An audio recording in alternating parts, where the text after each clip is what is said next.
guys, it's Julesy, and I have been really slow to post content on YouTube this year, but we're going to pick up a little speed for a very short period of time because I have things to say and talk about. It's been really difficult to just get to doing this, as the day-to-day life has just felt like an incredibly heavy lift this year amidst a pandemic, if not, it's turning into an endemic, with an administration in the White House that just doesn't really care about the people. And we are now headed into, well, Thanksgiving, if that's your tea, but Indigenous Peoples Weekend.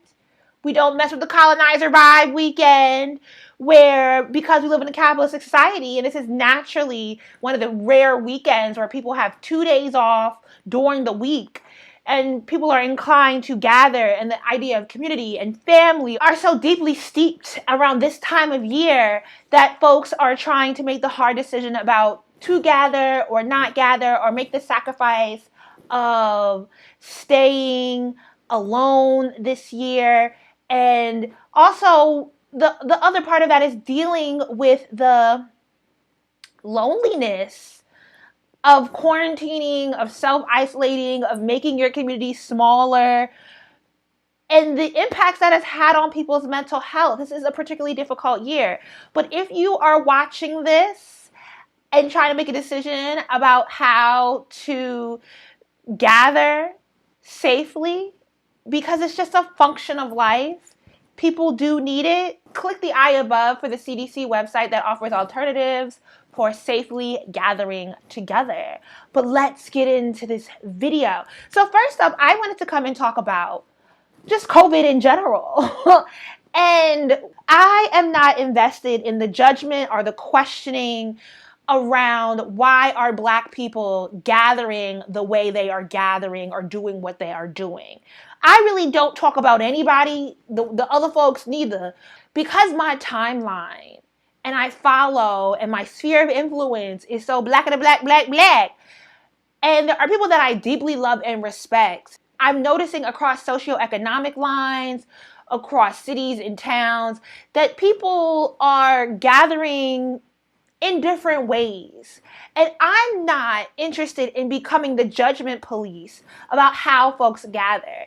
Because unfortunately, this iteration of Congress that is in lame duck season that we are currently living under has not properly handled this pandemic. I personally believe there should be a much wider breadth of factual information coming from the science-based organizations within the government who have unfortunately been gutted by this administration. But also, more critically, we should have more support from our federal and state governments if the mandate is for people to stay in the house. And we are not living in a society that has set up to support people through the mandate. And we also live in a propaganda state on top of that. So we are going against a barrage of misinformation, of QAnon conspiracy theories. And we already are moving into a society that is not educated on how to critically subsume, critically intake information. We do not know how to critically analyze the information that we read, that we pick up on social media, from our timelines. We are not critical readers as a society. And so the amount of misinformation that has come into this year, as it was a huge election year, and then we do not have a government that is supporting people. We're getting small text. There's more moratoriums on people being evicted, but we don't know how long that's going to hold out. A certain percentage of society got the $1,200 stimulus check. I live in a battleground state. I did not think I was going to get that check, and I got it 3 days before the election, signed by Donald J. Trump. I also got a letter from the White House. Well, it was issued, mailed from the Department of Treasury, but issued as from the White House with Donald J. Trump, telling me about why he was so, even though this was a stimulus package that Congress passed, he was telling me how invested the CARE Act was in my well-being, that $1,200 for what? We've been in the pandemic March, April, May, June, July, August, September, October, November, for 9 months. $1,200 for 9 months of a pandemic where we've been under some sort of mandate that has been asking us as responsible citizens to stay home as much as possible. The problem isn't that there is a mandate to stay home or wear masks or socially distance or just be significantly more cautious about how you interact with people because this disease is so easy to spread amongst us. But the other side of that is, how are we supporting people and setting up systems and structures to make that a feasible option for people? There are people that have to go to work. We don't really need to even have much of a discussion past that. But I know what we really want to get at is the niggas in Tulum and the Caribbean. So we're going to talk about, we're going to build it on top of this. But people need to work, right? We're at a point where the government is not providing financial support aside from $1,200, and be damned if you got kids. I mean, yeah, people that had kids got a little bit more, but it still wasn't a lot of money. It wasn't significant enough. It was not an ongoing income for people. And if you work in a contract job, you were not a lot of places, depending on the state, especially if you live in a Republican controlled state, and you do not work at a job that was unionized, if you were part-time, you were not necessarily eligible for unemployment. Then the unemployment departments were backlogged because of the overwhelming amount of people that were furloughed and sent home and didn't have jobs. But then there are people who did still have jobs. And, when the unemployment supplement ran out, which it ran out relatively quickly, and if you didn't qualify for unemployment on top of it, there are just people that are going to have to go back to work, not because their job is necessary, but because their ability to pay their bills is necessary. And we could put a moratorium on mortgages, and they did not in North Carolina put it on rent. I mean, I think eviction stopped until maybe August. I've seen eviction notices on doors in my building. So, je ne sais, but how do we deal with those evictions, right? Because on the other side of it is, once the moratorium is lifted, what does that mean for people who haven't paid their bills and still cannot catch up or pay their bills at that point because of the impact the pandemic has had on them? So my point is just that there are people that have had to go to work because of financial necessity. Then, aside from the work thing, we as human beings cannot be in the house by ourselves. At-home mandate, absolutely.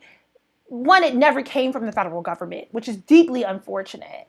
But it also needs to come with structures and support systems to help alleviate not only the mental health repercussions that come from people isolating themselves, but also the structure for what if a family of children that were formerly in school. What if parents have to work either as a financial necessity or because they were essential workers? What if somebody is elderly and home by themselves? What about single people who we always seem to just assume are going to be okay and are in the house by themselves? What about the ways that differently abled people have lost services because of the handling of this pandemic, and there not being social services in place to help people to maintain a modicum of a healthy lifestyle while staying in the house? There is just flat out a need to have interaction with other people. There is, when you remove physical touch from your life, there is a deep ripple effect that has on people's psychological well-being. And no, that does not justify somebody getting on a plane and going to Tulum or going to the Caribbean or traveling and doing what they need to do. But I'm not going to get into policing the people that are doing that, because what's the other side of the coin? No, I don't think it's right. I don't think it's good behavior. But I also know we just don't have a society or structure around that is really going to help keep people in the house and keep them sane. And so people are getting out. I think we can absolutely make an argument that you should not get on a plane and you should not be helping to spread the possibility of this disease to countries that have even less of an economic structure than the United States. But it's also like, I know these countries are opening back up because so much of their economy depends on tourism. But also with people gathering for Thanksgiving who haven't seen family members and who live by themselves or are in the house with young children or in the house with children at all. It's just so unfortunate, because I really believe that we would be better set up to fight the propaganda state that has been caused by a Trump administration and a Fox News cable network if we had better social services, I mean, I guess because we're in a propaganda state, is why we don't have the social services.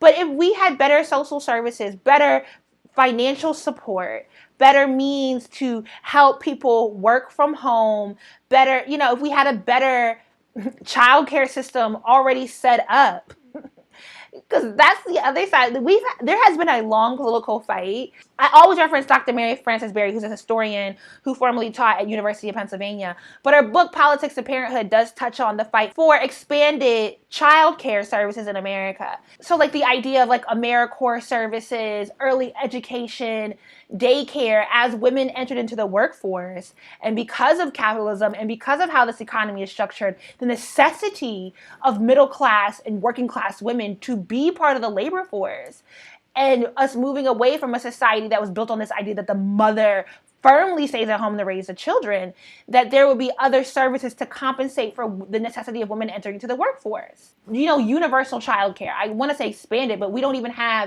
have paid child care in this state. And there are countries where child care, early childhood development, after school care is subsidized by the government.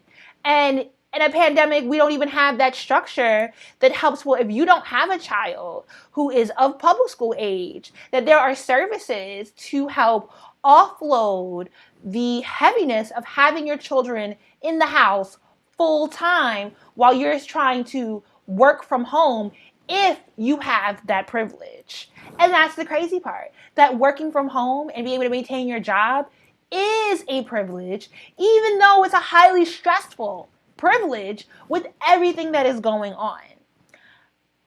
So I feel like I'm talking in circles because I keep saying I get it's wrong, but I'm just not going to participate. Like, I'm not going to get on Twitter and be aghast that so much of my Instagram timeline, Twitter's always a heavy politic. Twitter's always a place trying to drag someone. Not to say that they're ever wrong in doing it, but they always the ones that's like, and then on Instagram, everybody living their best life, doing the scamming.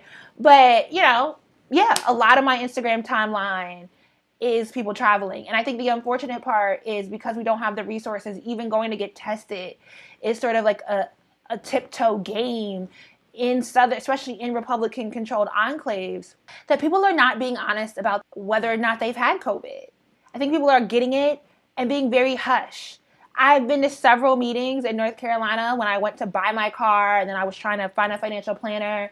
And two, cisgendered, heterosexual white men very vocally feeling the need out of nowhere to inform me that they know people that have gotten COVID and it's either been very mild or they don't believe what our Democratic governor is putting out, the mandates he's putting out for closing down certain services and businesses of the state. Like one of the men was like, yeah, he knows 11 people that have gotten it. And, to tell you the truth, it's all been very mild. And I'm like, I know people that have been in the ICU, though. Like, I know this is serious. And the problem is that, like, there's no way to know what it's going to be like until you get it. There's no information.